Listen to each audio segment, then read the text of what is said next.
"Step aside, Mr. Vale. Now!" Naima Carter's voice cut firm. In the quiet hum of Hawthorne Ridge High, Preston Vale smirked, seeing only a weary black teacher he thought he could dominate. Rich, arrogant, and untouchable, he mistook her calm for weakness, her restraint for fear. Preston's world had always bent to his will. Students silenced, teachers intimidated, his family's money shielding him from consequence. But Naima was different. Before the classroom, she was a Marine who thrived under pressure.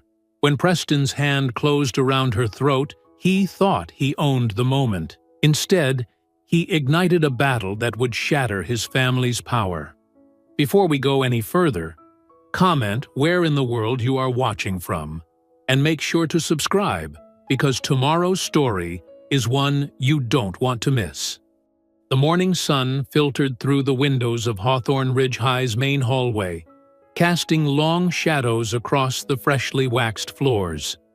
Ms. Naima Carter walked with measured steps, her shoes clicking softly against the tiles as she monitored the bustling corridor between classes. Her dark blazer and pressed slacks projected the professional presence she'd carried since her Marine days, while her observant eyes scanned the scene with the sharpness of someone who never truly left that training behind. The hallway buzzed with typical morning energy. Lockers clanging, students chattering, the controlled chaos of teenagers navigating their social landscape. But something shifted in the air when Preston Vale's tall frame appeared at the far end, moving with the entitled swagger of someone who'd never heard the word no. Naima noticed him zero in on Marisol Vega, who stood at her locker organizing her books. Marisol, one of her brightest students, wore a simple sweater and jeans, her dark hair pulled back neatly as she focused on her task. "Hey, scholarship girl," Preston's voice carried down the hall, dripping with mock sweetness. "Working on another sob story essay? My struggles as a poor little—" Marisol's shoulders tensed, but she kept her eyes forward, trying to ignore him as he planted himself directly in front of her locker. His designer shoes and carefully distressed jeans probably cost more than 3 months of her family's rent. "Move aside, please," Marisol said quietly, clutching her books closer. "Or what?" Preston leaned closer, his 6-foot frame towering over her. "You'll cry to the diversity committee?" Naima approached with calm purpose, her voice carrying the same steady authority she'd used to command Marine units. "Mr. Vale, step away from Ms. Vega's locker." Preston's head snapped toward her, his face flushing. "We're just talking." "No, you're blocking her access and making inappropriate comments." Naima positioned herself slightly between them, not confrontational but present. "Move aside." Down the hall, Principal Mercer appeared, his gray suit as carefully pressed as his practiced smile. He walked toward them with the hurried steps of someone who'd rather sweep problems under the rug than solve them. "Everything all right here?" Mercer's voice carried forced cheerfulness. "Just kids being kids, right, Ms. Carter?" Naima kept her expression neutral. "No, sir. Mr. Vale was harassing Ms. Vega about her scholarship applications." "Oh, I'm sure it's just friendly banter." Mercer waved his hand dismissively. "Preston's family has done so much for our scholarship programs." Near the water fountain, Tariq Jones carefully pulled out his phone, angling it to capture the scene while pretending to check messages. Across the hall, Brooke Lynn did the same, her quiet determination evident in the steady way she held her device. Preston's smirk grew wider with Mercer's dismissal. He straightened his designer jacket, chest puffing with inherited confidence. "This school belongs to people like me," he declared, voice carrying down the corridor. "My family built half these buildings. Some people should remember their place." Naima met his gaze steadily. "This is a public school, Mr. Vale. It belongs to every student equally." "That's what they tell the masses," Preston sneered, running his hand along the lockers. "But we all know who really runs things." The tension in the hallway thickened as other students slowed their pace, watching the confrontation unfold. Marisol had backed away slightly, but her chin was raised, refusing to be cowed despite her obvious discomfort. The bell's sharp ring cut through the moment. Students began hurrying to their classes, the corridor filling with renewed movement. Preston shouldered his way through the crowd, deliberately ramming into a freshman who stumbled against the wall. He turned back to fix Naima with a final glare before disappearing around the corner. Mercer cleared his throat. "Well, that's settled then. Everyone to class." He hustled away, already pulling out his phone as if to distance himself from what he'd witnessed. Naima touched Marisol's shoulder gently. "You okay?" Marisol nodded, managing a small smile. "Yes, Ms. Carter. Thank you. Don't let anyone make you doubt your place here. You earned it." As the hallway cleared, Naima walked into her classroom with measured steps. The morning light streamed through the windows, illuminating the empty desks awaiting her students. She picked up a piece of chalk, its familiar texture grounding her as she turned to the blackboard. In clear, steady letters, she wrote, "Dignity is strategy." The words stood out against the dark surface, dust motes dancing in the sunbeams that crossed them. She set the chalk down precisely, aligning it with the metal tray's edge, a small act of order in a morning that had revealed so much disorder beneath Hawthorne Ridge's polished surface. The classroom remained quiet for a moment, the words on the board seeming to gather weight in the stillness before her students would begin filing in.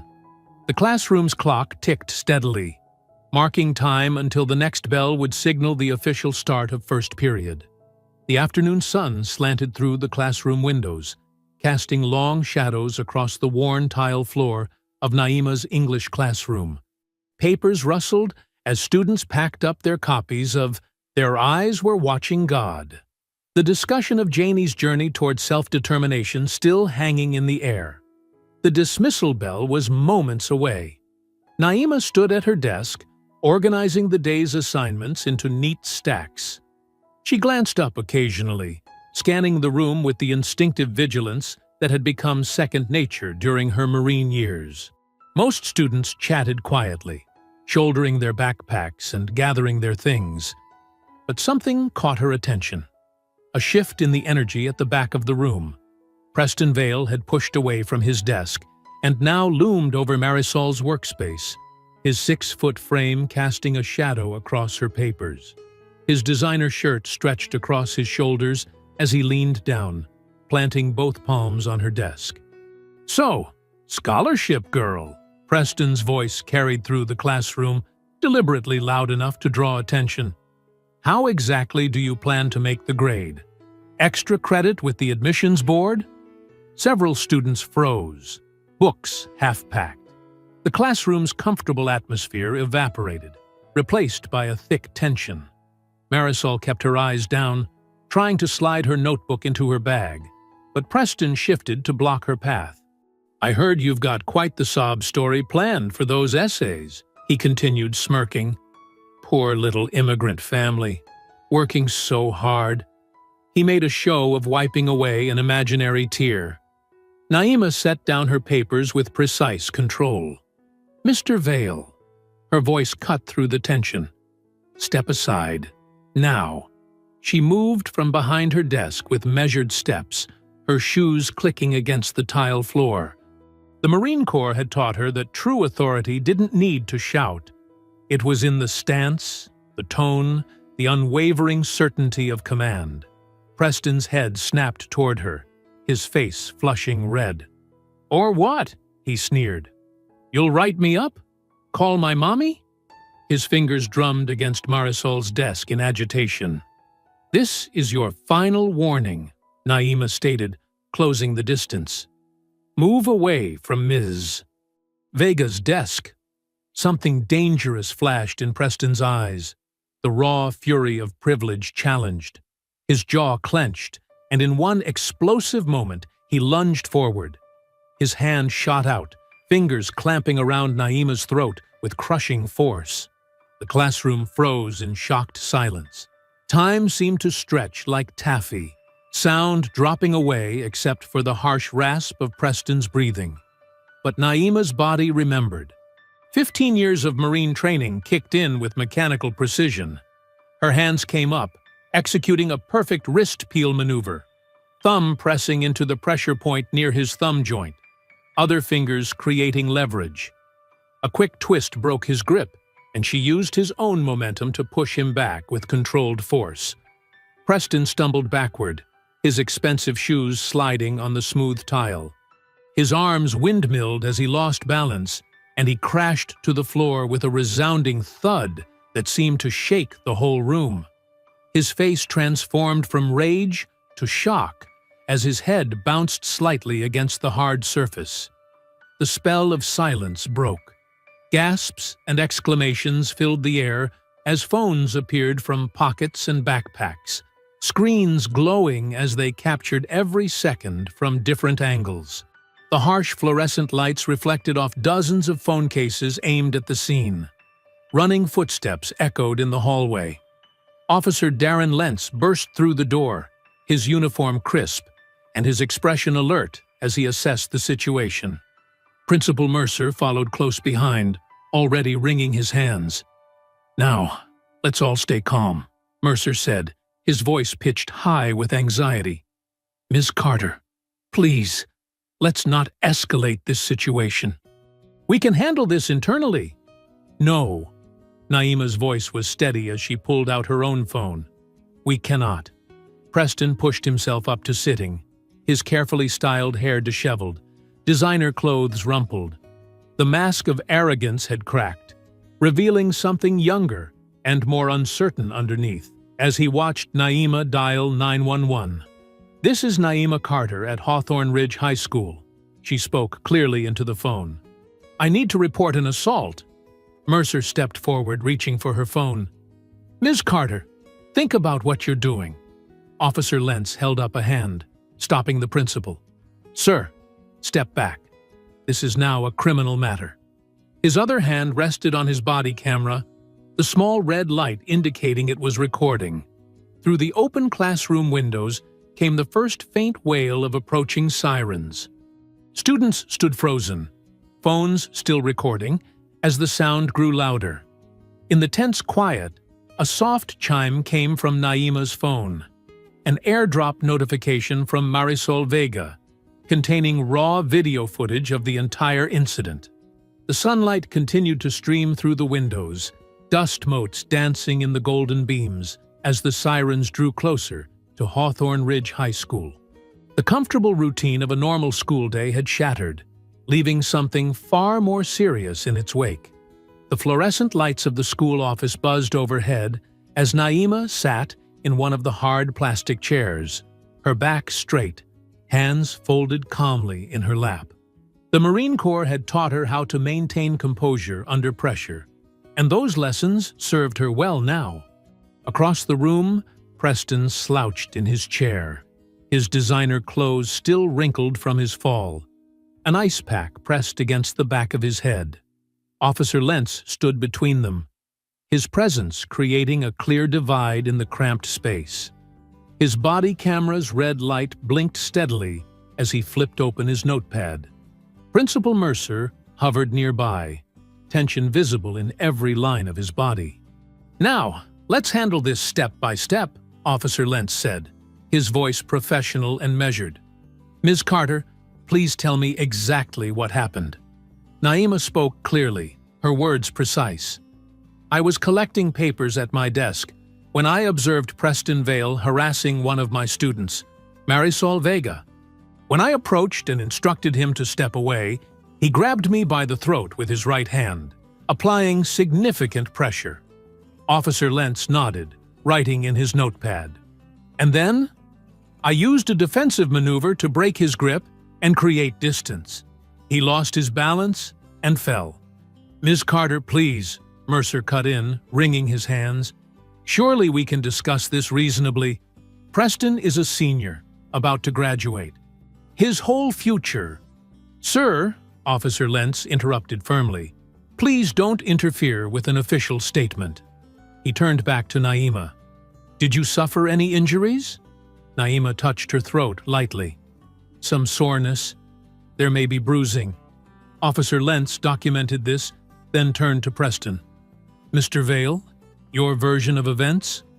Preston straightened up, shooting a glance at Mercer before speaking. She attacked me first. I was just talking to another student, and she got in my face. I barely touched her. That's not what the videos show, Officer Lentz stated flatly. Multiple students recorded the incident. Would you like to revise your statement? Preston's face flushed red.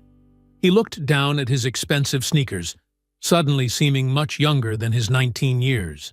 I might have grabbed her, but she made me fall. I hit my head. After you initiated physical contact, Officer Lentz pointed out. He pulled out a form and began writing. Based on the evidence and witness statements, I'm issuing you a summons for assault. You can't do that. Preston's voice cracked. Do you know who my mother is?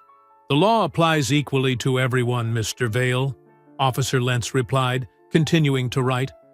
Ms. Carter, you have the right to press criminal charges. Given the nature of the assault and the clear video evidence, I strongly advise you to do so. Mercer stepped forward again, his voice strained. Officer, please. This is a school matter. We have internal procedures. Principal Mercer. Officer Lentz cut him off. Assault is a criminal offense, not a disciplinary issue. Please step back and let me do my job. The door opened, and Dr. Hattie Dubose entered quietly. The elderly librarian's presence seemed to fill the room despite her small frame. She moved to stand near Naima, her hand coming to rest supportively on the back of her chair. Officer Lentz finished writing and handed the summons to Preston. Sign here, acknowledging receipt. This is not an admission of guilt, just confirmation that you've received the summons. Preston's hand shook slightly as he signed. His usual swagger had vanished, replaced by a nervous energy that made him fidget in his seat. Ms. Carter, Officer Lentz turned back to Naima. Would you like me to call for medical attention to document your injuries? Not necessary at this time, Naima replied. I'll have them documented by my personal physician. Dr. Dubose spoke up, her voice gentle but carrying an underlying steel. I'll make sure she gets proper care and documentation. Officer Lentz nodded. I've activated my body camera for this entire interaction. The footage will be preserved as evidence. Ms. Carter, you can request a copy through proper channels for any legal proceedings. Mercer wiped sweat from his forehead with a handkerchief.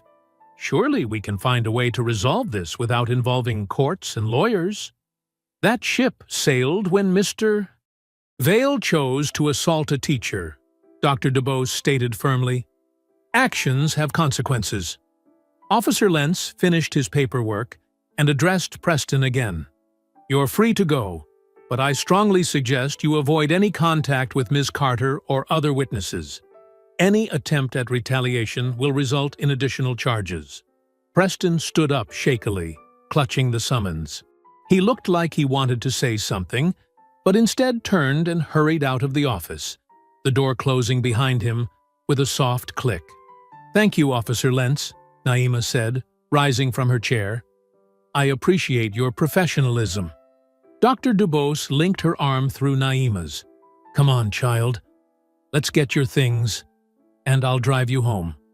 They walked together through the empty hallways, their footsteps echoing in the afternoon quiet.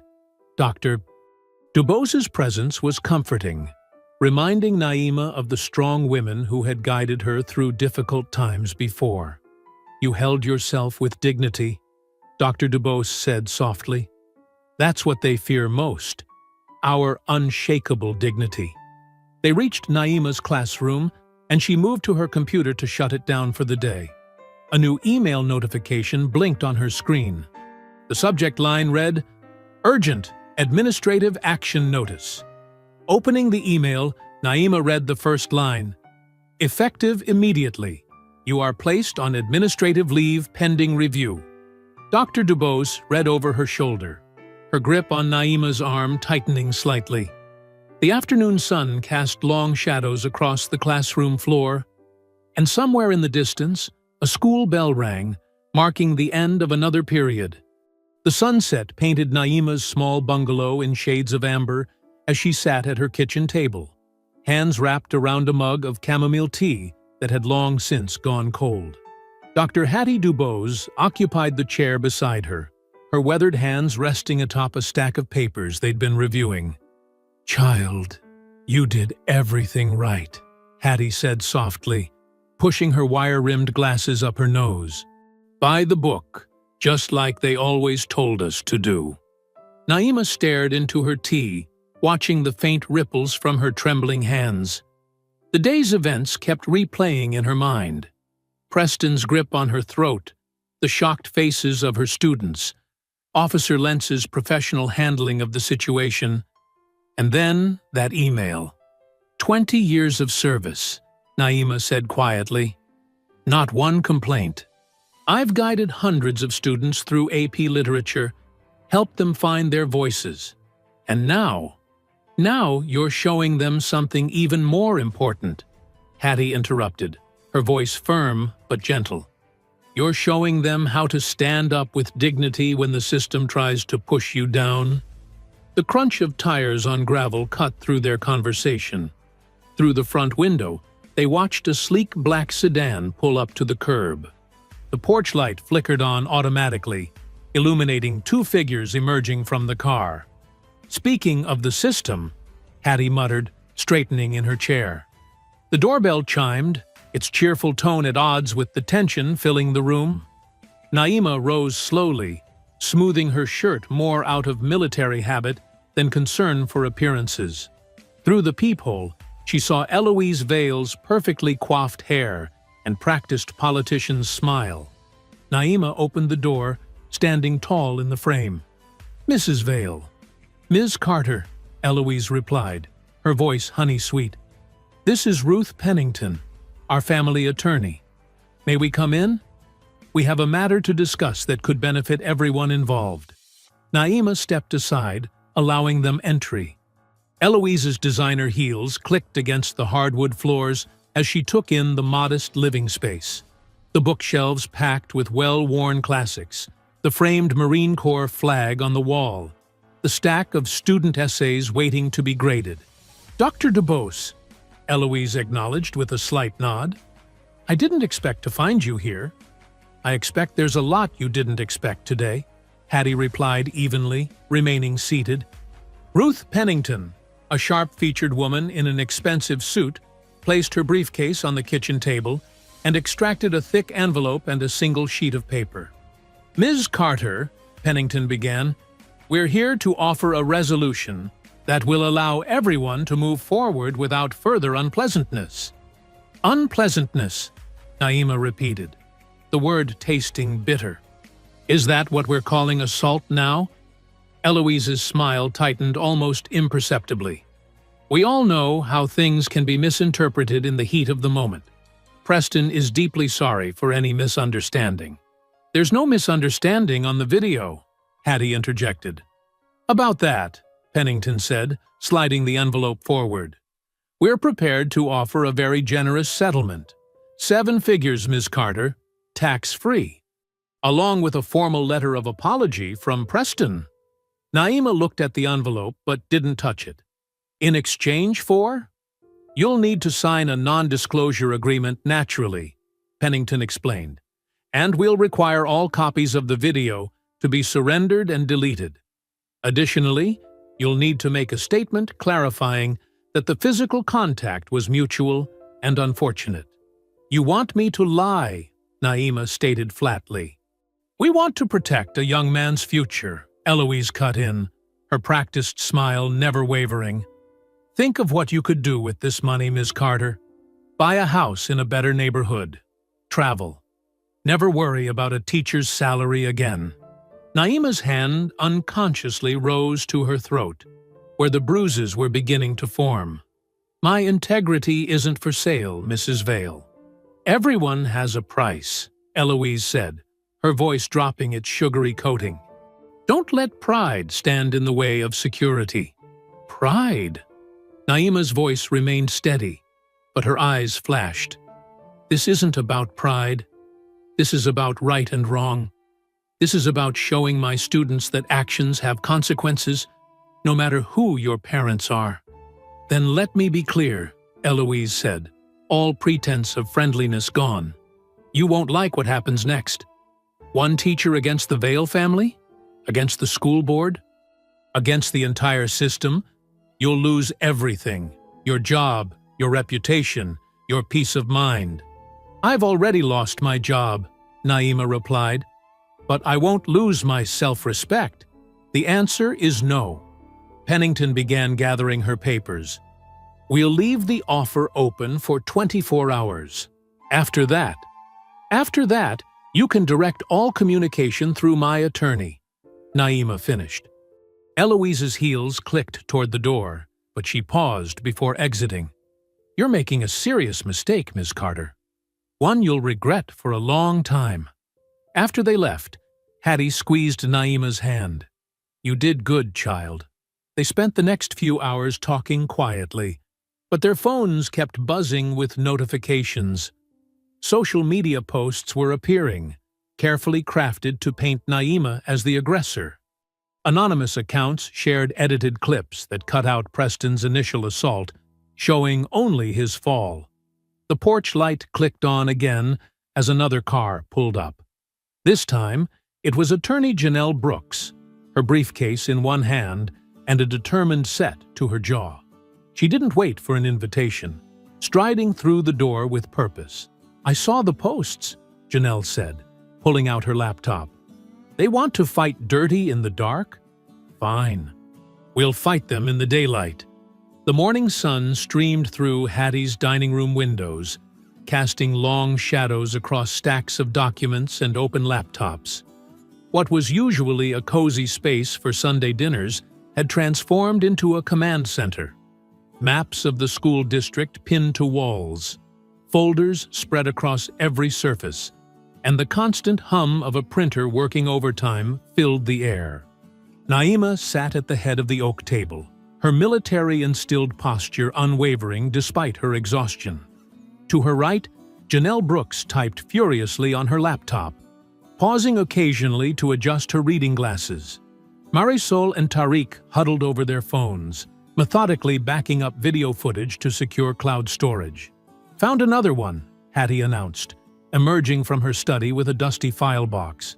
Her fingers, spotted with age but steady, pulled out a manila folder. 2 years ago, a junior varsity basketball player, Preston, accidentally shoved him down the stairs after a game. Janelle looked up sharply. Injuries? Broken wrist, Hattie said, scanning the document.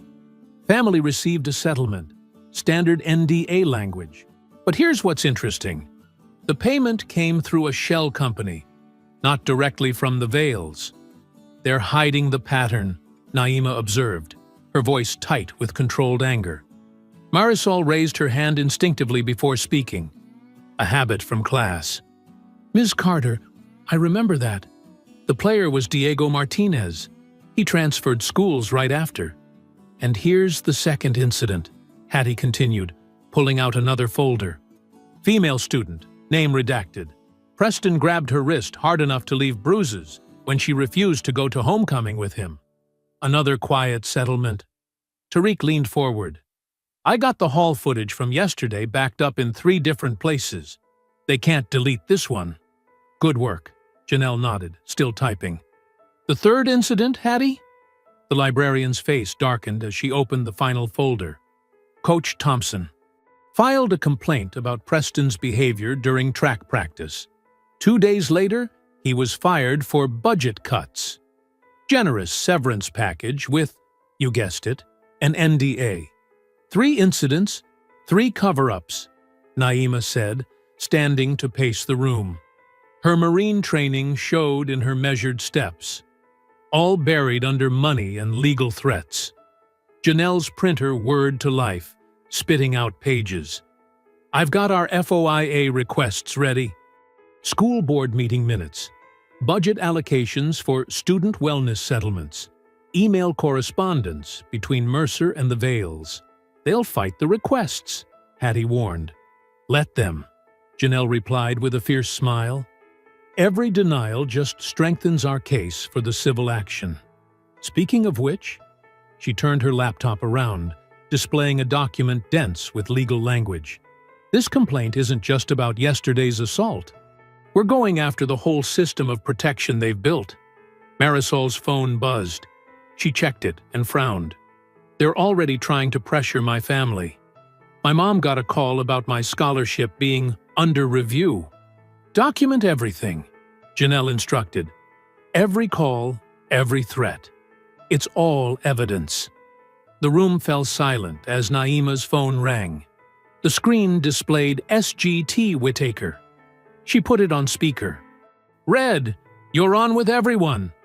"Roger that," came the gruff voice of her former CO. "Got your message, Carter. Pulled some strings with Marine Corps records. That discharge file they're threatening to leak? Let them. Your commendations will shut them up quick." "Thanks, Red, but they're going after my students now." "Already handled," Red replied. "Got some battle buddies in the area. We're setting up a rotation. Discreet presence around your house and Marisol's. Nobody touches our people." Hattie nodded approvingly. "The community's mobilizing too. Parents are calling, teachers are whispering. This isn't going away like the others." Janelle finished typing with a flourish. "Civil action is ready. Claims include assault, conspiracy to cover up multiple incidents, racial discrimination, and retaliation against a whistleblower." She looked at Naima. "Once I hit send, there's no going back. The Vales will come at us with everything they have." "Good," Naima said firmly. "Let them show everyone who they really are." Tariq raised his phone. "Videos secured. We've got 3 angles of the assault, all time-stamped and authenticated. And I've got signed statements from 5 students who witnessed previous incidents," Marisol added. "They're scared, but they're willing to testify." Hattie walked over to Naima, placing a gentle hand on her shoulder. "You know what this means? Taking on the Vales means taking on the whole power structure of this town. School board, business interests, political machines, they're all connected." "Then it's time they got disconnected," Naima replied, her voice steady. She nodded to Janelle. "Send it." The attorney's finger hovered over the enter key. "Last chance to back out." "Dignity is strategy," Naima whispered, echoing the words she'd written on her classroom board just yesterday, a lifetime ago. Janelle hit send. The computer chimed, confirming the filing had gone through. Multiple copies of the complaint would now be landing in official inboxes across the county. In that moment, the morning sun broke through the clouds, flooding the room with light. They sat in silence, aware that they had just declared war on a system that had never lost a battle. But looking around the table, at Hattie's wisdom, Janelle's determination, Marisol and Tariq's courage, and Red's loyalty on the speakerphone, Naima knew they had something the Vales didn't.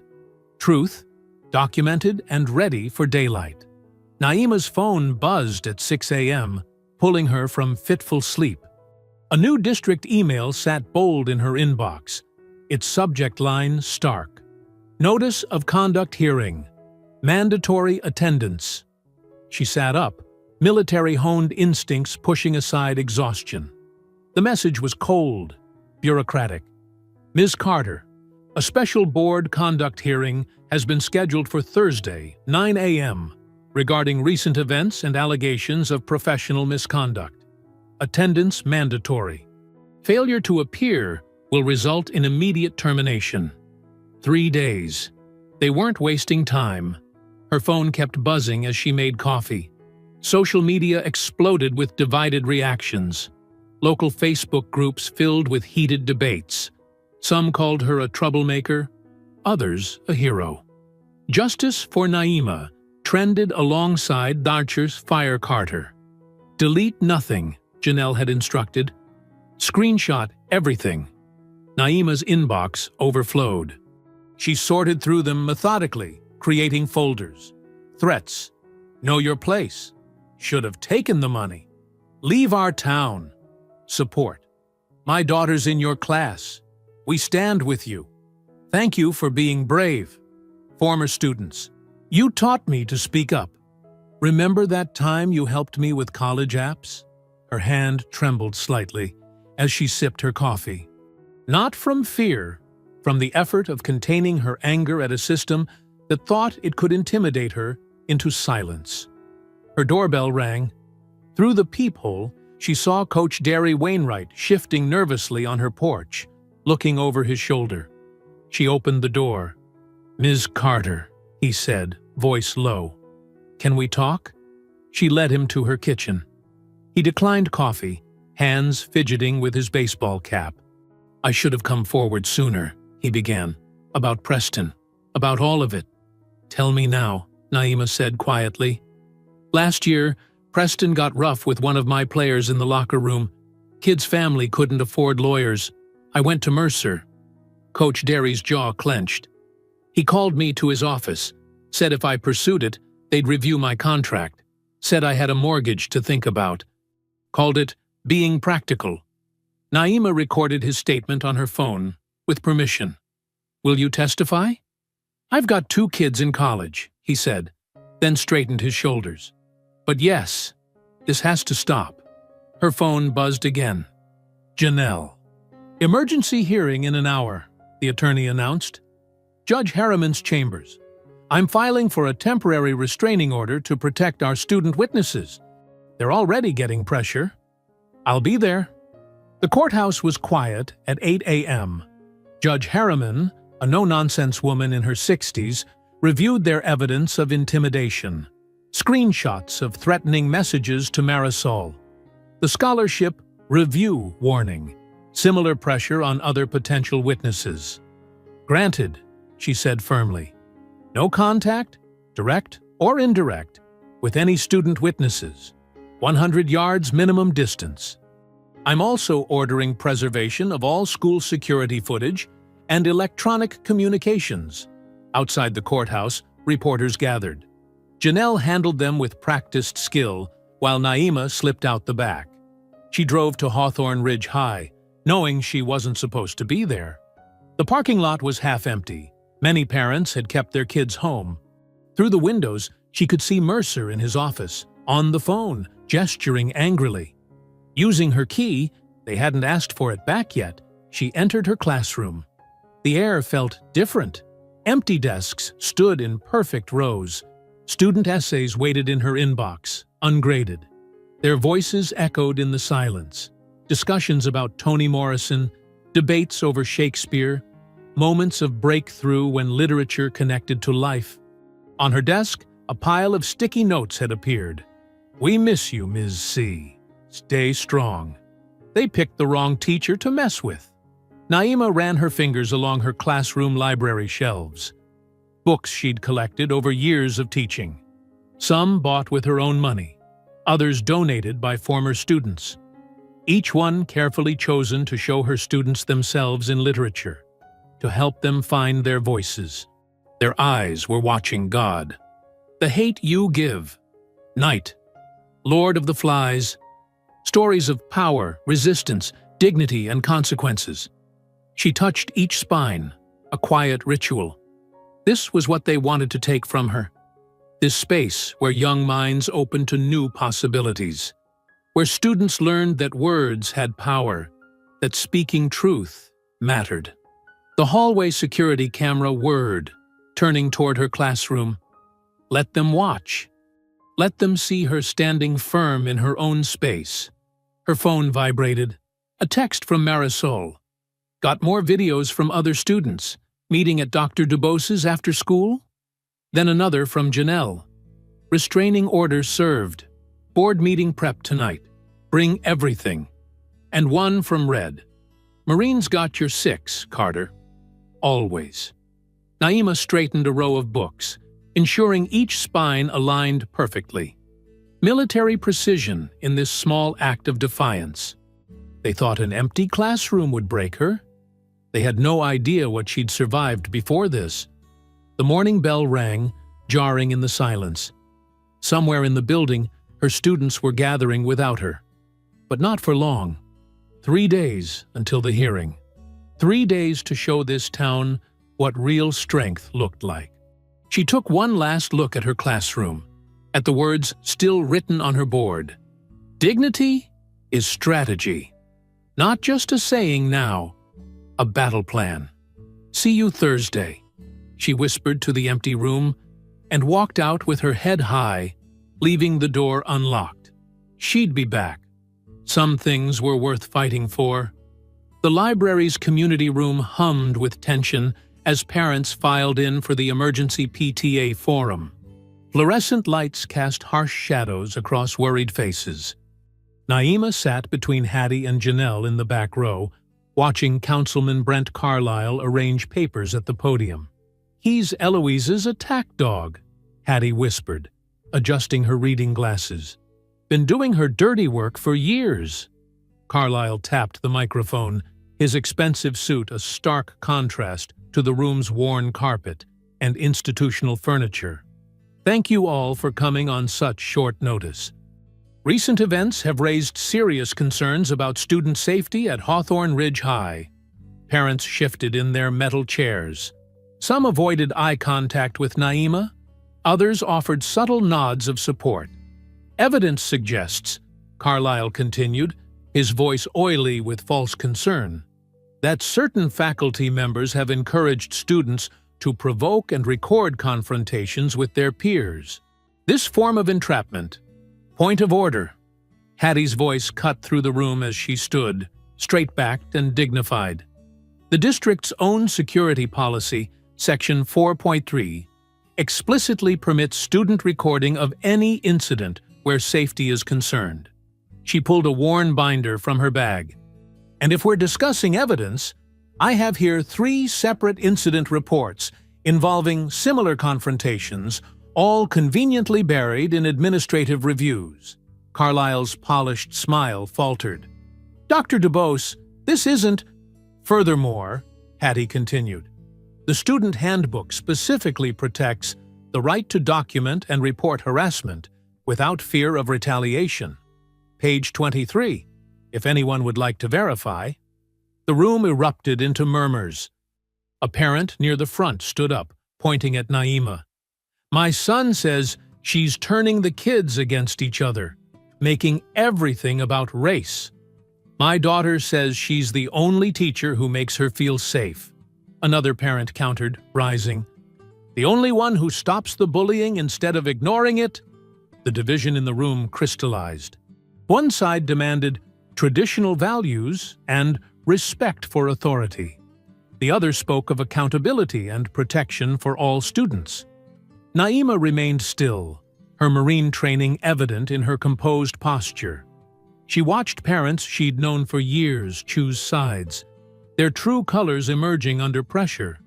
Carlisle tried to regain control. The Vale family has been a pillar of this community.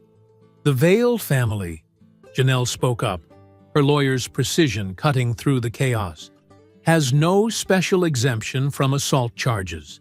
Ms. Carter's military service record and teaching evaluations speak for themselves. Perhaps we should discuss why certain students believe they're above the law. More arguments erupted.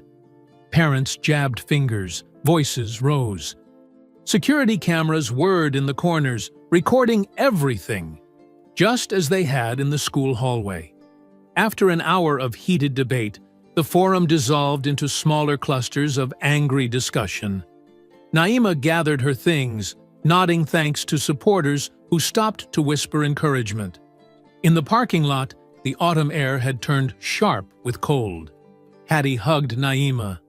You did right, staying quiet. Let them show themselves. Head on a swivel, Janelle advised, scanning the dark lot.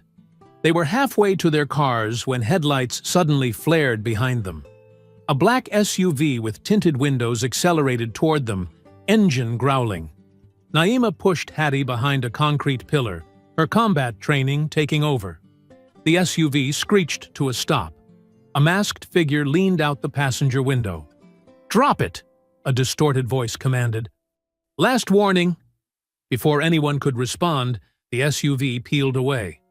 But Tarek Jones, who'd been leaving the library, had his phone out. "Got the first 3 numbers of the plate," he called out, jogging over. 743. Janelle immediately dialed the police. Hattie steadied herself against the pillar, shaken but determined. "They're scared," she said. Wouldn't resort to this if they weren't scared. Naima memorized every detail. The SUV's make and model, the distinctive scratch on its hood, the slight accent in the masked voice.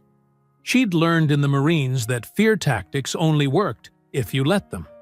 The police arrived quickly, taking statements. Officer Lentz was among them, his face grim as he reviewed Tariq's footage. Later, Naima's porch light cast a lonely glow as she unlocked her front door. The street was quiet, too quiet. Every shadow seemed to hold potential threats. A vehicle turned onto her street, headlights sweeping across her house. She tensed, then relaxed as she recognized the old pickup truck. Sergeant Red Whitaker emerged, silver hair gleaming in the streetlight, carrying a heavy duffel bag.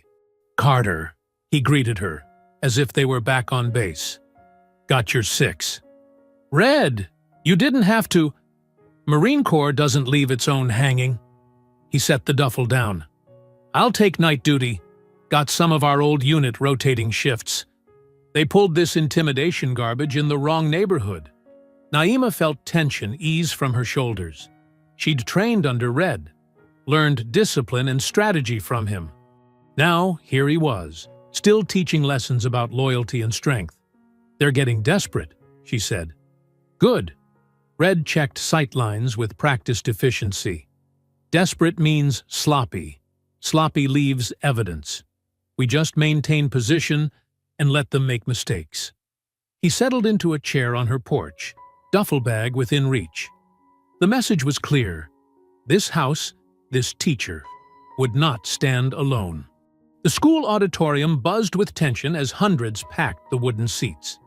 Fluorescent lights cast a harsh glare over the scene. Board members arranged behind their long table on stage, Principal Mercer fidgeting with his tie. Eloise Vale perfectly composed in an expensive blue suit. Naima sat in the front row between Janelle and Hattie, her posture military straight. Coach Derry hunched a few seats down, his weathered face tight with worry. Behind them, students filled entire sections, many wearing Justice for Ms. Carter buttons that Marisol had designed. "Remember," Janelle whispered, arranging documents on her lap. "Let them dig their own holes." Board President Franklin Wallace tapped his gavel. "This emergency session will come to order. We're here to address the incident between Ms. Naima Carter and student Preston Vale." Mercer stood, clutching a folder. "If I may begin, we have statements from several witnesses who—" "Point of order." Janelle rose, her voice filling the room. "Before we hear selectively chosen statements, I move to present the unedited video evidence, as is our right under District Policy 4.7.2. Wallace frowned. "Ms. Brooks, this isn't a courtroom." "No," Janelle agreed. "It's a public institution bound by transparency laws. I have here," she held up a flash drive, "footage from multiple angles showing the entire incident. The board's own bylaws require consideration of all available evidence." Eloise Vale leaned forward to whisper something to Wallace, but he was already nodding reluctantly. "Very well. Technical services, please." A young IT worker hurried to connect the flash drive to the projector system. The huge screen behind the board flickered to life, showing Naima's classroom after the bell. The crowd watched in silence as Preston blocked Marisol's path, his body language aggressive. They heard his sneering comments about her scholarship. Then Naima approached, her voice calm but firm. "Step aside, Mr. Vale. Now." What happened next drew gasps from the audience. Preston's sudden lunge, his hand clamping around Naima's throat, the image massive on screen, impossible to minimize or explain away. The precise, controlled way she broke his grip without causing injury. The stunned look on his face as he fell.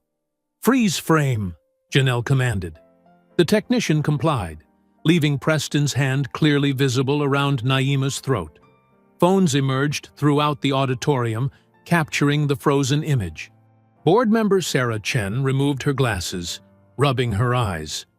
"My God! There are 3 more angles," Janelle continued, all showing the same sequence. Ms. Carter defended herself with minimal force against an unprovoked assault. An assault that, I might add, carries criminal penalties. Preston slumped in his seat, face red. Eloise maintained her composure, but her knuckles were white where she gripped her designer purse. "I've seen enough." Board member Thomas Reynolds stood, his voice shaking. "I've served on this board for 12 years. In that time, I've watched us bury incidents, protect certain families, preserve what we called stability. But this," he gestured at the screen, "this is beyond defense." He removed his board member badge and placed it on the table. "I resign, effective immediately. And I'll be providing a full statement to the authorities about other incidents we've covered up." The crowd erupted. Wallace banged his gavel repeatedly, trying to restore order. Coach Derry suddenly rose, his voice carrying over the chaos. "I need to speak," he said. "I've kept quiet too long. Mr. Vale has a history of this behavior. Last year, he threatened a female student. Principal Mercer told me to forget about it, said my contract renewal depended on my discretion." Mercer half rose. "Now, see here. I have dates, times, and witnesses," Coach Derry continued. "I wrote everything down. Been carrying that notebook for months, trying to decide what was right." More commotion. Parents were standing now, some shouting for the entire board to resign. Others demanded Mercer's immediate removal. The student section started chanting, "Play the rest! Play the rest!" Wallace consulted quickly with other board members. After several minutes of heated whispers, he raised his hands for quiet. "Given the clear video evidence and new testimony, I move to temporarily reinstate Ms. Carter to her teaching position, pending a full investigation of all related incidents." He glared at Mercer. "And I expect complete cooperation from administration." The vote was quick. 6 in favor, 1 abstention. Eloise Vale gathered her things and swept toward the exit, practically dragging Preston with her. Mercer followed, ashen-faced. Students surged forward to surround Naima. Marisol hugged her, tears streaming. "You're coming back. You're really coming back." They spilled out into the parking lot, where more supporters waited. Someone started a cheer that spread through the crowd. "Carter! Carter! Carter!" Naima allowed herself a small smile, accepting handshakes and hugs from parents and colleagues. Hattie squeezed her arm. "Dignity is strategy," she whispered. The celebration was just reaching its peak when Naima's phone buzzed. A text from Red. "Turn on Channel 7 now." She pulled up the local news station's live stream on her phone. Her heart sank as she watched an edited version of the incident playing across the screen. The footage had been cut and spliced to show her moving toward Preston first, making his grab appear defensive. The anchor's voice droned, "Questions arise about teachers' aggressive conduct." Naima kept her face neutral, even as she felt dozens of eyes on her. She'd learned in the Marines that victories often drew the heaviest counterattacks. The war wasn't over. It was escalating. The glow of the TV cast harsh shadows across Naima's living room as she sat between Hattie and Red, watching Channel 7's coverage spread like poison. Her temporary victory at the board hearing felt like it happened in another lifetime, not just hours ago. Sources close to the Vale family suggest This edited footage reveals the full context of the incident, the anchor said smoothly. The manipulated video played again, chopped and rearranged to show Naima advancing aggressively toward Preston before his hand reached her throat. Red's jaw clenched. That's not what happened. They cut out 2 whole minutes of him blocking Marisol. Of course they did. Hattie's voice was bitter as she took notes. They've got friends at every station in town. Eloise's campaign donations see to that. Naima's phone buzzed constantly with notifications. The doctored footage was spreading across social media, each share adding new layers of lies. Comments called her the angry black teacher and another violent troublemaker. We have the original videos, Naima said quietly. Multiple angles. The truth is right there. Truth needs people willing to see it, Hattie replied, patting her hand. And money makes people look the other way. Red checked his phone, frowning. Janelle's calling. Hold on. He put the call on speaker. It's bad, Janelle said without preamble. Judge Whitman just stayed our discovery motion on Preston's previous NDAs. Says he's concerned about trial by media, contaminating potential jurors. That's convenient timing, Hattie muttered. It gets worse, Janelle continued. Preston's lawyer just filed a defamation countersuit. They're claiming your false allegations have caused him severe emotional distress and damaged his college prospects. Naima closed her eyes, remembering her Marine training. Control your breathing. Focus on what you can affect. How much are they asking for? $2 million, plus a public retraction of your assault claim. Red stood up, pacing. This is bull. Language, Sergeant, Hattie warned automatically. Baloney, Red finished. They assault her on camera, then sue her for talking about it? Welcome to the American legal system, Janelle said grimly, where money buys enough lawyers to make black look white.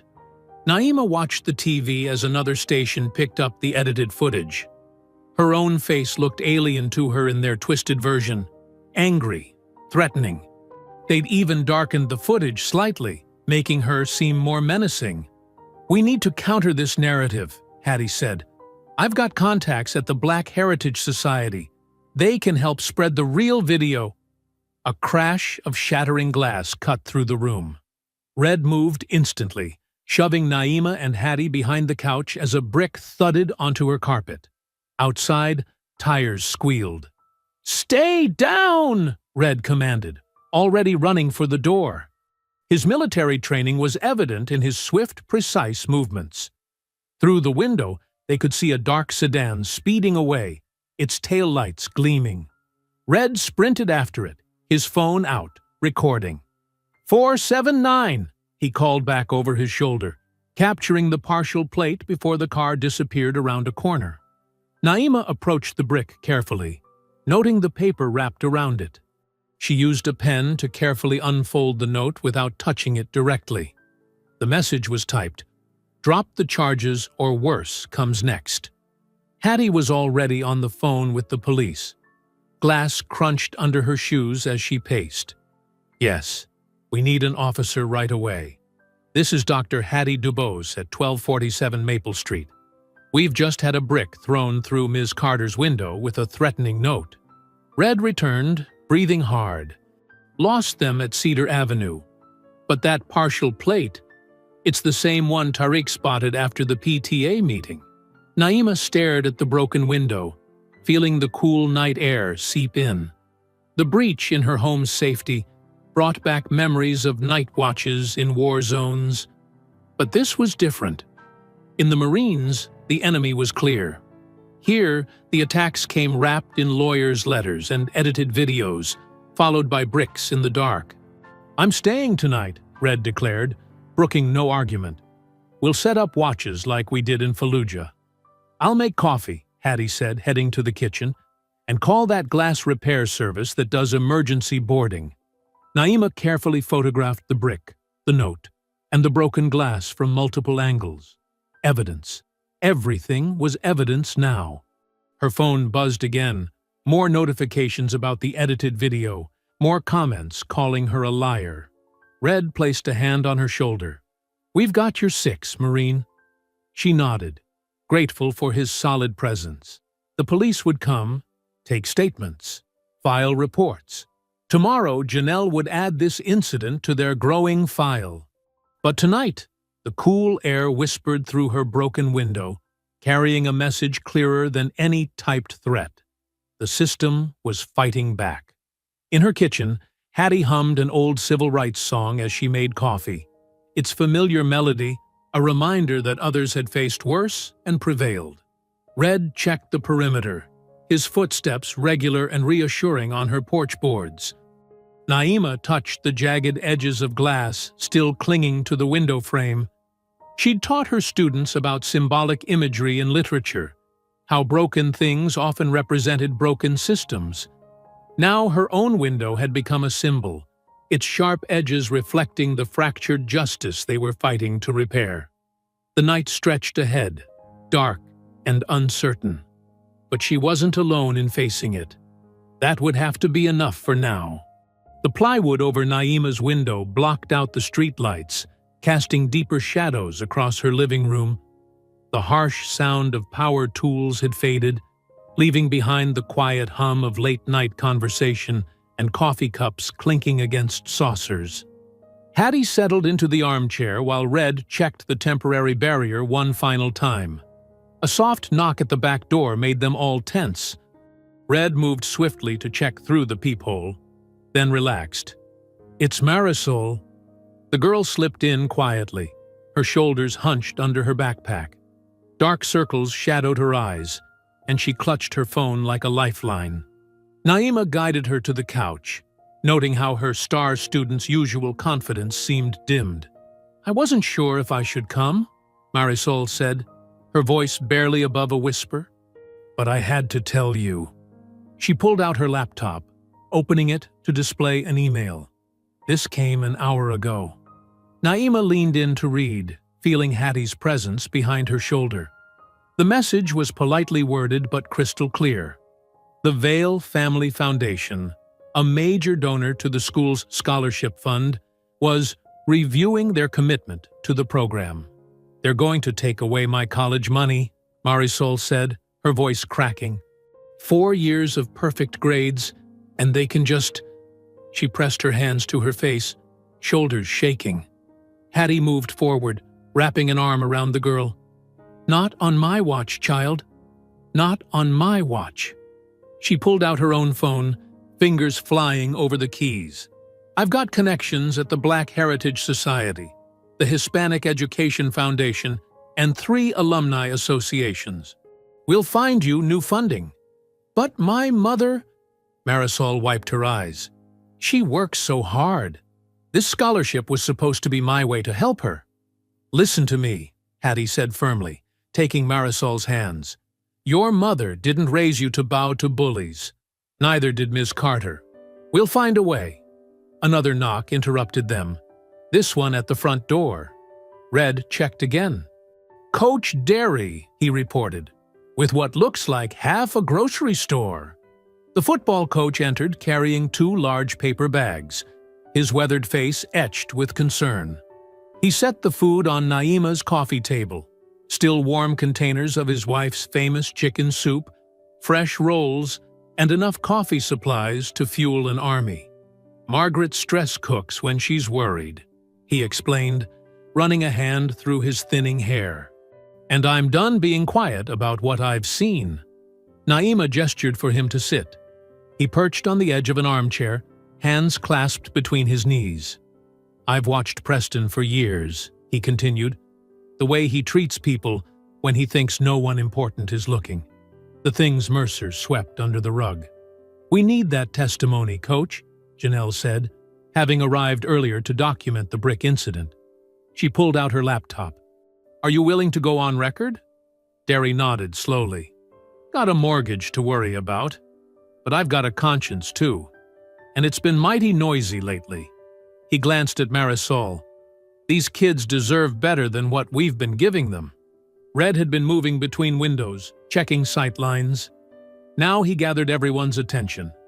"We need to talk security. I've been making calls, got neighbors willing to help." He spread a rough map of the street on the table, pointing out positions. "Mrs. Chen from number 1243 has a clear view of your driveway. Mr. Washington at 1251 can see the back fence. We're setting up a rotation. 2-hour watches." "Like a neighborhood watch?" Marisol asked, leaning forward with interest. "Better," Red replied. "Marine style. Everyone gets a specific zone, specific signals." He demonstrated with his flashlight, 2 quick flashes for all clear, 3 for attention needed, 4 rapid pulses for emergency. Phones on silent, texting only. No one confronts anything alone. Naima watched as her living room transformed into a command center. Red assigned positions and protocols, while Hattie made calls about scholarship alternatives. Coach Derry gave his statement to Janelle, his voice growing stronger as he detailed incident after incident. The night deepened.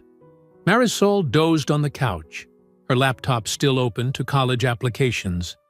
Hattie covered her with a blanket, murmuring, "Rest, child.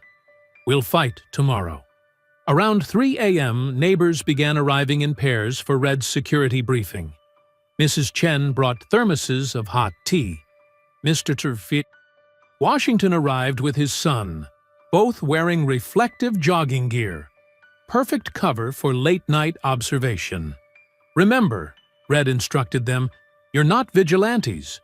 You're witnesses. See something, signal, document. Let the proper authorities handle any direct confrontation." By 4 a.m., the watch rotation was in place. Naima could see flashlight signals passing between houses. 2 quick flashes, all clear, repeated every 15 minutes. The system was simple but effective, turning her neighbors into a protective network. Around 5 a.m., the night's adrenaline finally began to ebb. Hattie had dozed off in the armchair, her phone still displaying scholarship contact lists. Coach Derry had gone home to catch some sleep before morning practice, leaving behind his written testimony and promises of more information to come. Red gestured Naima onto the porch, where the pre-dawn air carried the first hints of morning. They sat in her rocking chairs, watching the street where their neighbors kept their quiet vigil. Flashlight signals winked between houses. 2 flashes, all clear, all clear. "Sun soon," Red murmured, his voice gravelly with fatigue but steady with certainty. The town hall's bright studio lights cast harsh shadows across the faces in the packed auditorium. Camera crews from 3 local stations positioned their equipment near the stage, where a long table awaited the board members. The air hummed with tension and the murmur of the crowd. Naima sat in the front row between Hattie and Red, her spine straight, hands folded in her lap. She wore her navy blazer, the one she'd worn when accepting her teaching award last spring. Her face remained carefully neutral as Eloise Vale glided onto the stage in a cream-colored suit that probably cost more than Naima's monthly salary. "Good evening, Hawthorne Ridge," Eloise began, her smile practiced and pristine. "Tonight, we address serious concerns about the moral character of our educators." The words hit like carefully aimed darts. Naima felt Hattie's hand squeeze her arm. Principal Mercer shuffled his papers at the board table, not meeting anyone's eyes. The other board members arranged themselves with varying degrees of discomfort, except for Theodore Walsh, who sat closest to Eloise, with the same entitled tilt to his chin that his son Preston had inherited. "We've gathered several witnesses," Eloise continued, "who paint a disturbing pattern of behavior." One by one, they approached the microphone. A senior Naima had never taught claimed she overheard instructions for provoking Preston in the hallway. A substitute teacher suggested Naima had radical ideas about discipline. A parent insisted her child felt unsafe in Naima's classroom. Each testimony grew more outlandish than the last. Naima recognized the careful coaching in their word choice, the way they echoed specific phrases, that would play well in sound bites.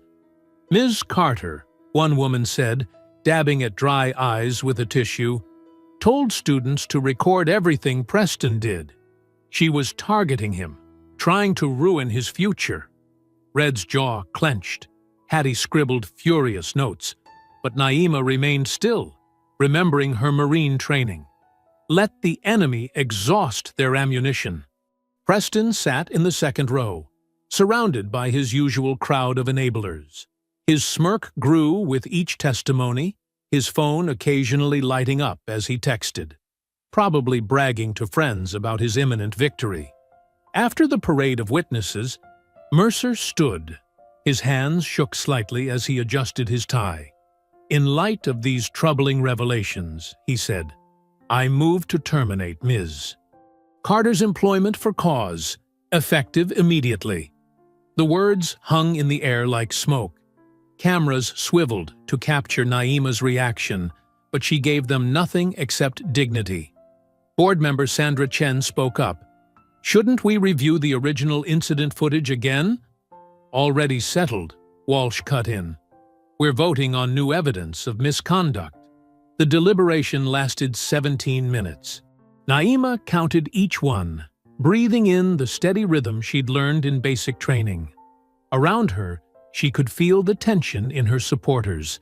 Marisol's mother gripping her rosary, Coach Derry's leg bouncing with nervous energy, her students watching with wide eyes as adults once again proved how systems could be twisted. The vote was 4-3 for termination. "Mrs. Carter's employment is terminated for cause," Mercer announced, his voice cracking slightly. "All salary and benefits cease immediately." Camera lights flashed. Preston's laugh carried across the room. Eloise leaned down to whisper something in his ear, both of them wearing matching expressions of satisfaction. "We're finished here," Eloise announced to the room, but her eyes locked onto Naima's. The threat in them was clear. "Don't get up again." Naima rose slowly, gathering her purse. The cameras followed her every move as she walked toward the exit, head high. Hattie and Red flanked her like guards, their presence solid and sure. Outside, the evening had turned cold. Their footsteps echoed on the empty sidewalk as they walked away from the lights and noise. Only when they reached the shadow of a massive oak tree did Naima finally stop. One tear slid down her cheek. Just one. She wiped it away with military precision. "They think they've won," Hattie said softly, pulling Naima into a fierce hug. Red stood watch, his stance protective. They got cocky, made mistakes. Naima's phone buzzed. Janelle's message lit up the screen. "Chain of custody. We flip it." "What does that mean?" Hattie asked, peering at the text. Before Naima could respond, they heard footsteps. Coach Derry emerged from the shadows, clutching a manila envelope. "You need to see this," he said, his voice low. "Mercer's been sloppy with the security footage. And I've got dates, times, every edit they made to that video they've been spreading." More footsteps approached. Sandra Chen hurrying toward them, still in her board member suit. "I recorded everything," she whispered. "The private sessions where they coached those witnesses. Walsh's son was stupid enough to stream it on social media. Thought he was being clever, showing off how they were going to take care of the problem." Naima stood very still, absorbing this information. Her military training had taught her that sometimes you had to absorb a hit to expose your opponent's weakness. She thought of all those testimonies, all those cameras recording every word. Red checked his phone. "Night Watch is in position at your house. No one's getting near anything tonight." Hattie squeezed Naima's hand. They wanted a show. They certainly got one. Naima nodded once, then straightened her blazer. Around her, the night felt less dark than it had a moment before, filled with the quiet strength of allies gathering. The morning sun filtered through Hattie's kitchen windows, casting warm light across stacks of documents and laptops scattered over her oak table. Coffee cups and half-eaten muffins dotted the makeshift command center, where Naima, Janelle, Red, Hattie, and Marisol had gathered since dawn. Naima sat with perfect posture despite her exhaustion, her fingers wrapped around a cooling mug of tea. The events of last night's ambush vote still played through her mind, but the military discipline that had carried her through combat zones now kept her focused on the mission ahead. "Found something," Red announced, his gruff voice breaking the quiet concentration. He pulled a thick manila folder from his duffel bag, spreading out meticulously organized papers. "Been keeping records since the first incident. Every security camera request I filed with Mercer's office." Janelle leaned forward, her legal pad ready. "How many requests?" 17, Red said, tapping the stack. Each one properly dated, time-stamped, and signed. Each one conveniently lost, or pending review. He laid out the forms in chronological order. "Notice the pattern?" Hattie adjusted her reading glasses, studying the dates. "They correspond exactly with Preston's previous incidents." "Exactly," Red confirmed. "I requested footage from the parking lot when that girl's wrist was bruised, the hallway when Coach Derry reported threats, the cafeteria during the vandalism incident. Every single time, Mercer claimed technical difficulties or missing tapes." Marisol, who had been quietly typing notes on her laptop, looked up. "But the cameras are always working. I see the red lights every day." "That's right," Red nodded. "And look here." He pointed to a receipt. "I paid the district tech office to verify the system status on each date. Every camera was fully functional." Naima studied the documents, remembering her military training in maintaining paper trails. "You kept receipts for everything." "Marines don't leave loose ends," Red said with a slight smile. "Each denial required Mercer's signature. He probably thought no one would connect the dots." Janelle was already scanning documents into her laptop, her fingers flying across the keyboard. "This establishes a pattern of deliberate evidence suppression. But we need—" Her phone buzzed, interrupting her thought. She read the message, her eyebrows rising. Well, anonymous tip from someone inside the school. Says the SRO's body microphone picked up something interesting yesterday. The room went quiet. Hattie poured fresh coffee into everyone's cups as Janelle put her phone on speaker and played an audio file. Mercer's distinctive voice crackled through. "Those student phones need to disappear, Officer Lentz. Especially the ones with hallway footage. I don't care how you do it. Just make them go missing from the evidence locker."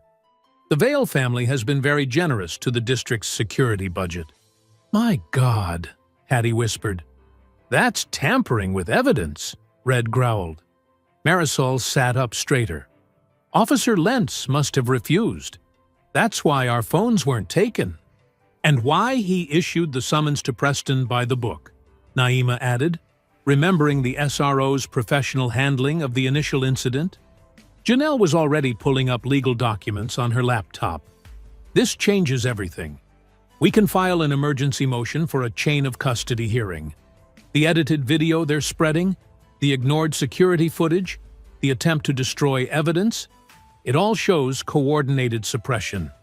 She began typing rapidly, legal terminology flowing as naturally as breathing. The others watched her work, the only sounds being keyboard clicks and occasional sips of coffee. "Here's what the motion will argue," Janelle explained, turning her screen so everyone could see. "First, we demonstrate the pattern of evidence suppression through Red's denied camera requests. Then we introduce the body mic recording, showing Mercer's attempt to destroy student phone evidence. Finally, we demand a full accounting of how that edited video of Naima got created and distributed." "Will the judge hear it quickly enough?" Hattie asked. "With evidence tampering this blatant?" "They'll have to." Janelle's fingers never stopped moving, especially since it involves a public official trying to destroy evidence in an assault case. Naima noticed Marisol had gone quiet. "What are you thinking?" "Just remembering something from AP government," Marisol said slowly. about chain of custody, meaning every person who handled evidence has to be documented. So if they edited that video, there would be records of who accessed the original footage, Red finished, nodding approvingly. And who authorized its release to the media, Hattie added. Exactly, Janelle said. Every edit, every transfer, every decision to publish, it all leaves traces. They got sloppy in their rush to control the narrative. She made a few final keystrokes, then hit submit. Motion filed. Now we wait. They didn't have to wait long. Within 20 minutes, Janelle's phone buzzed with a response from the court. Emergency hearing granted for tomorrow morning at 9, she announced. Judge Harriet Chen presiding. Chen? Hattie's eyes widened. She has a reputation for being meticulous about procedure. And she hates evidence tampering, Janelle confirmed. More importantly, she's not up for re-election, so the Vail family's influence won't matter. Red gathered his documentation carefully. Time to show them what real receipts look like. The marble halls of the county courthouse echoed with footsteps as Naima and her team made their way to courtroom 3. Red walked slightly ahead, his military bearing automatic as he scanned for threats. Janelle carried her well-worn leather briefcase, while Dr. Calvin Rhee, the forensics expert, balanced his laptop and technical equipment. Judge Marta Klein's courtroom stood imposing with its dark wood panels and high ceiling. Naima took her seat beside Janelle, keeping her face neutral, as Eloise Vail swept in with her legal team. Preston slouched in behind them, his usual swagger diminished under the formal setting. Principal Mercer sat separately with the district's counsel, tugging at his collar. "All rise," the bailiff called as Judge Klein entered, her silver hair gleaming under the fluorescent lights. Once everyone was seated, Dr. Rhee took the stand. He adjusted his glasses and opened his laptop, connecting it to the courtroom's display system. "Dr. Rhee," Janelle began, "please explain your analysis of the video file in question." "Certainly." He pulled up a technical timeline on the screen. Every digital file carries metadata. Think of it as a fingerprint showing who created it, when, and what changes were made. The edited video clip that aired on Channel 8 News has a very clear history. He zoomed in on a string of code. The original footage was recorded on a student's phone at 10:17 a.m. on the day of the incident. At 4:23 p.m. that same day, the file was uploaded to a workstation registered to Summit Communications. "And what is Summit Communications?" Janelle asked. "They're the PR firm handling Mrs. Vail's mayoral campaign," Dr. Rhee replied. The file was edited there using professional software, removing approximately 40 seconds of footage showing Mr. Vail's initial aggressive actions. Eloise shifted in her seat as Dr. Rhee continued. At 6:45 p.m., the edited version was emailed from Principal Mercer's official school account to Channel 8's news desk, with a CC to Mrs. Vail's campaign manager. He displayed the email chain. The subject line read, "Approved version for immediate release." The metadata shows the editing software license belongs to Summit Communications, paid for by the Vail Campaign Fund. Judge Klein leaned forward. "Dr. Rhee, in your expert opinion, could these alterations have been accidental?" "No, Your Honor. The edits were precise, deliberately removing specific segments while maintaining seamless transitions. This required professional expertise and intention." The judge's expression hardened as she turned to Eloise's attorney. "Counselor, would you care to explain why your client's campaign was editing evidence in an active assault investigation?" Before the attorney could respond, Janelle stood. "Your Honor, we have additional evidence of systematic suppression." She gestured to Coach Derry, who approached the bench with a notarized document. Derry's hands trembled slightly as he was sworn in, but his voice stayed steady. "This is my sworn statement regarding 3 previous incidents involving Preston Vail. In each case, Principal Mercer called me to his office and made it clear that speaking up would cost me my job. He detailed each incident: the bruised wrist of a female student, vandalized equipment in the weight room, threats made to players who questioned Preston's starting position despite missing practices. "Why come forward now?" Janelle asked. Derry squared his shoulders. "Because watching that edited video made me realize staying quiet is the same as lying. These kids deserve better than that." Judge Klein reviewed his affidavit, then looked up with steel in her eyes. "This court takes a dim view of evidence manipulation and witness intimidation. The stay on discovery is hereby lifted, with sanctions against the school board for obstruction."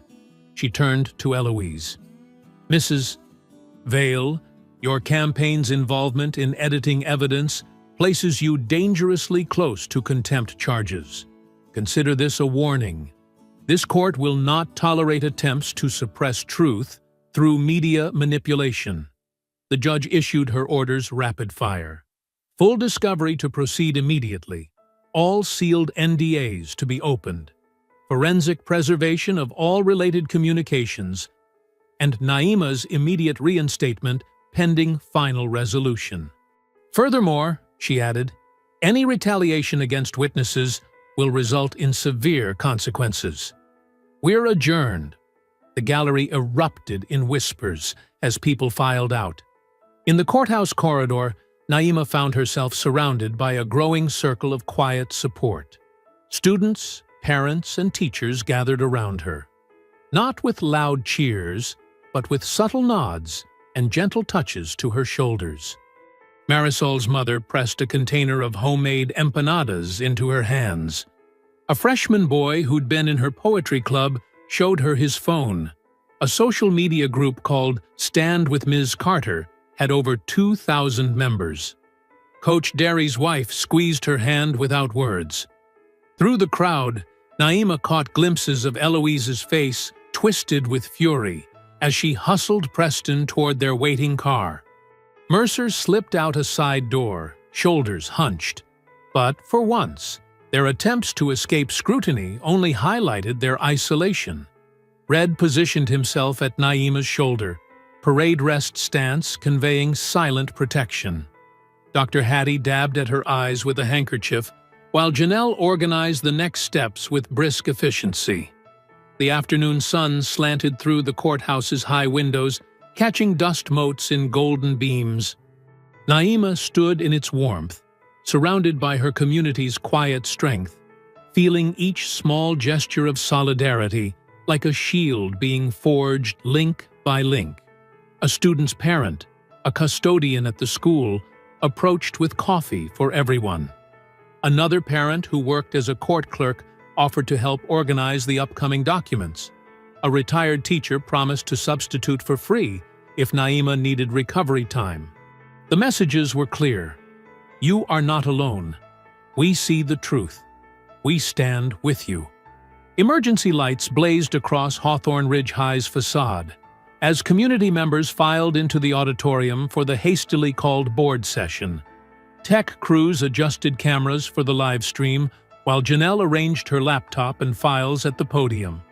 Naima sat in the front row between Red and Hattie, her spine straight, hands folded in her lap. The room hummed with tension as more people crowded in: students, parents, teachers, and local media. Behind her, Marisol and her classmates formed a protective cluster. Board members filed onto the stage, looking uncomfortable under the bright lights. Principal Mercer took his usual seat, though his face had gone waxy. When Eloise Vale entered with Preston, the crowd's murmur turned sharp. "This emergency session will come to order," the board chair announced, voice echoing through the speakers. "Attorney Brooks, you may proceed." Janelle stood, remote in hand. "Tonight we present evidence of systematic abuse of power and attempted cover-up." She clicked, and the wall-sized screen lit up with the unedited hallway footage. The audience watched in silence as Preston's assault played out in high definition.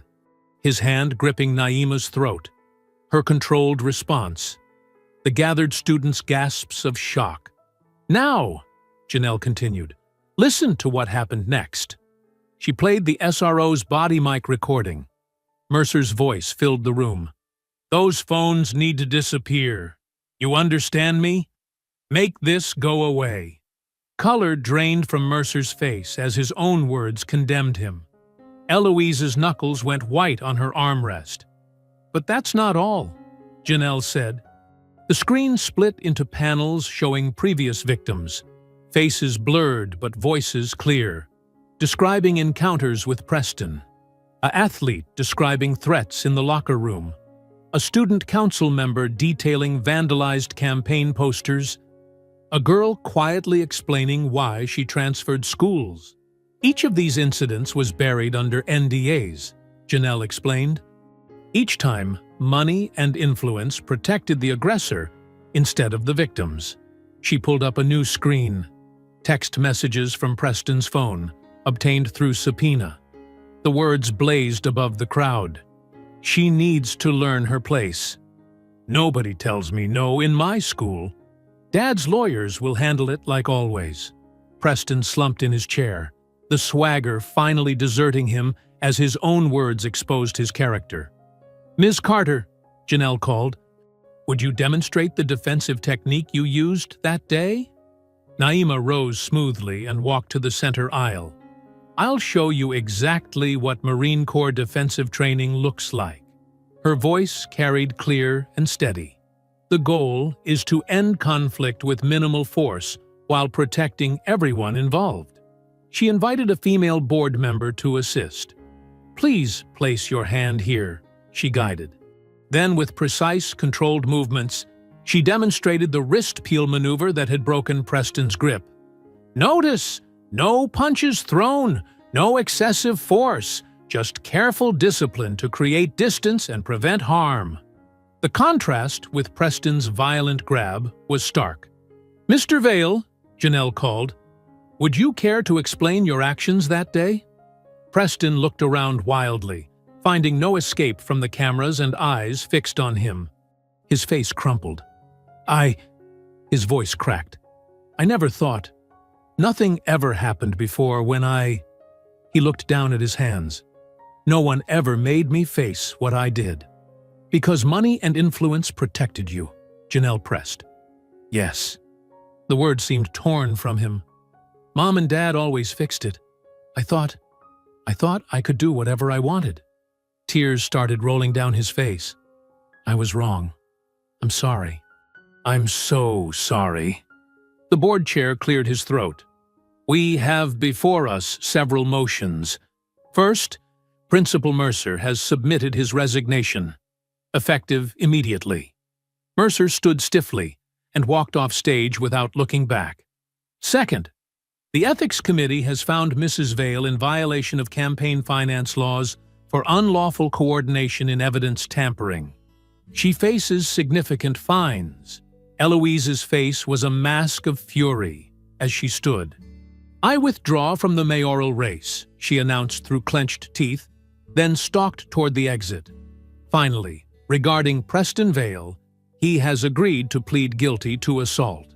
The court's sentence includes mandatory counseling, supervised community service at the school's literacy program, and a public apology. Preston rose on shaking legs. The cameras zoomed in as he faced Naima. "Ms. Carter, I am deeply sorry for assaulting you. My behavior was inexcusable. I've never taken responsibility for my actions before, but I'm starting now. I will work every day to be worthy of this second chance." Applause thundered through the auditorium. Preston stood awkwardly in the spotlight, head bowed, his carefully constructed world of privilege finally cracked open. Naima remained seated, her face calm. Red squeezed her shoulder while Hattie wiped away tears. Around them, the community rose to their feet, their approval washing through the room in waves. On screens across town, viewers watched justice unfold in real time. The live feed captured every moment as the powerful finally faced consequences, and a teacher's dignity prevailed over violence and intimidation. The morning sun streamed through the school board meeting room's windows as Superintendent Howard Chen signed the final page of the new district policy. "The Carter Protocol is now official," he announced, passing copies to the gathered administrators and teachers. Naima sat between Janelle and Hattie, reviewing the document's key points. The protocol mandated immediate preservation of security footage, required documentation of all disciplinary incidents, and established clear chains of evidence custody. Most importantly, it banned private settlements and non-disclosure agreements in cases of student misconduct. "This ensures transparency," Janelle explained to the room. "No more buried incidents. No more paying for silence." Dr. Chen nodded. "We're also implementing trauma-informed training for all staff. Ms. Carter has agreed to help develop that curriculum." After the meeting, Naima walked the sunny hallway with Hattie, passing the spot where everything had started. Students waved and called out greetings, the awkward tension of recent weeks replaced by warm respect. "Did you see the Foundation's announcement?" Hattie asked, pulling up an email on her phone. Naima smiled. "About Marisol's scholarship? Not just restored, they doubled it. Full ride plus living expenses." Hattie beamed.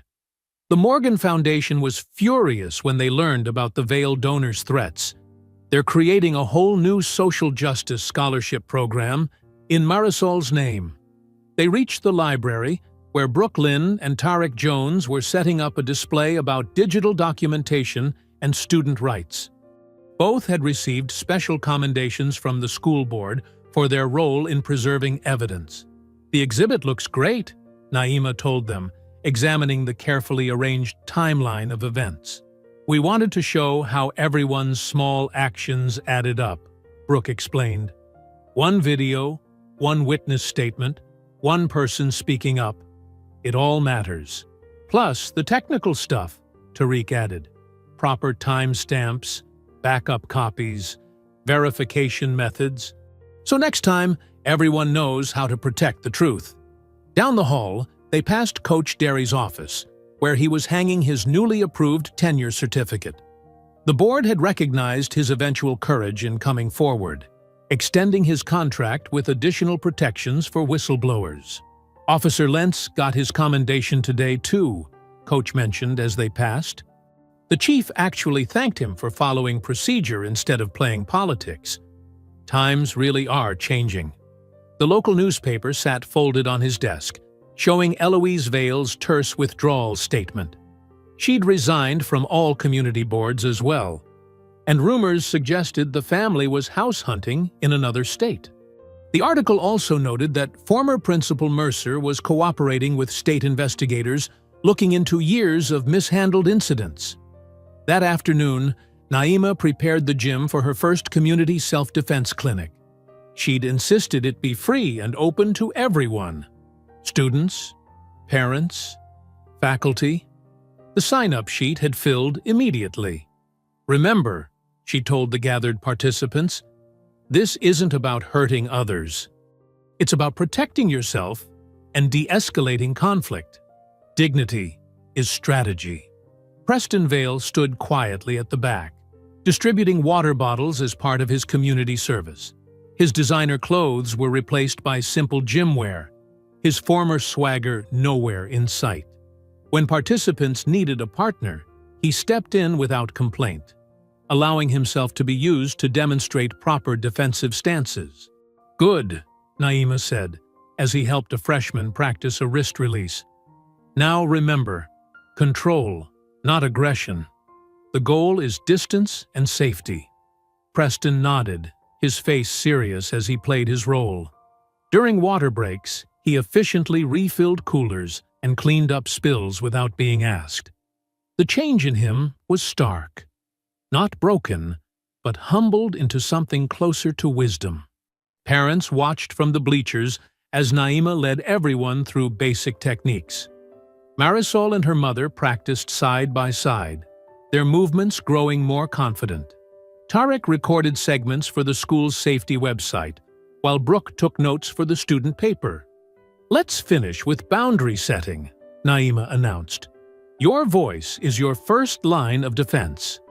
Everyone, strong and clear, say, "Stop!"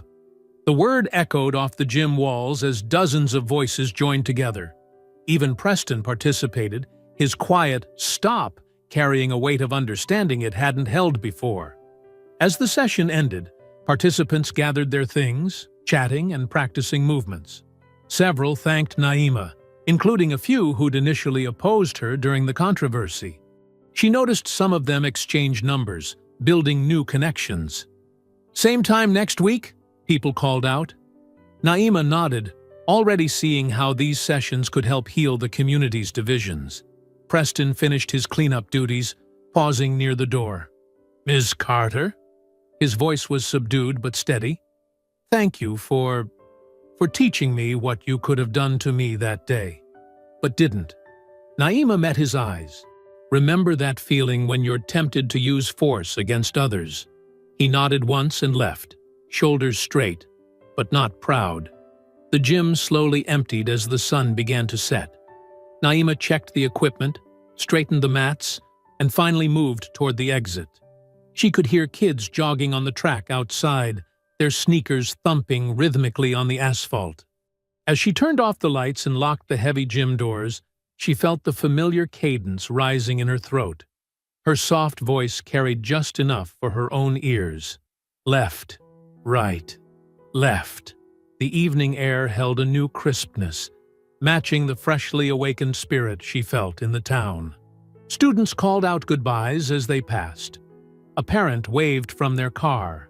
Officer Lentz nodded respectfully from his patrol vehicle. The changed atmosphere was subtle, but undeniable. Where silence had once protected the powerful, truth now moved freely through open doors and renewed connections. It wasn't perfect. Change never was. But it was awake, alive, and moving forward in steady rhythm. I hope you enjoyed that story. Please share it with your friends and subscribe so that you do not miss out on the next one. In the meantime, I have handpicked 2 stories for you that I think you will enjoy. Have a great day.